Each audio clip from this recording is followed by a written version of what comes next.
বাবাজি এটা কত ওজন এই ত্রিশূলটা? এই ত্রিশূলটা 8 কেজি 9 কেজি ওজন আছে। এটা আমি অমরনাথ থেকে আমাকে দান করেছিলেন এক ভক্ত। আমি গঙ্গাসাগরের উদ্দেশ্যে নিয়ে এসেছি। সবার মঙ্গল হোক এটুকুনি চাই। এই গঙ্গাসাগর মেলায় পুণ্য স্নানে এসেছি। কপিলমুনি মহারাজের চরণে জানাই সবার মঙ্গল হোক, গোটা বিশ্ববাসী, দেশবাসী এবং আপনারও। বলছি এই যে এটা মানে কি রূপোর আছে চাঁদি? হ্যাঁ, চাঁদির আছে।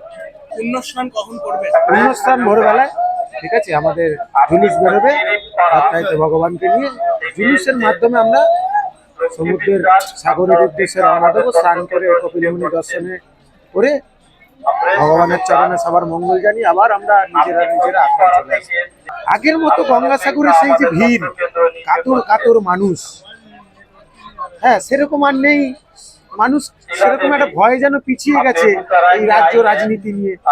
মানুষ আর আসছে না। কোথাও গেলেও তো যদি গন্ডগোল হয়, যদি কিছু হয়, মানুষের ভেতরে যে একটা আতঙ্ক বোধ, এই জন্য বেশি ভিড় আগের মতো কাতুরে কাতুরে ভিড় নেই। সেই যে একটা মানুষের গ্যাদারিং, যে মানুষের লক্ষ লক্ষ মানুষের মাথা, সেই গ্যাদারিংটা একটু কম দেখছি। কিন্তু আমরা পরিষেবা সব পাচ্ছি, সরকার থেকে আমাদের সব দিচ্ছে, কোনো চিন্তা নেই, কোনো ভাবনা নেই। বলছি 26-এ নির্বাচন।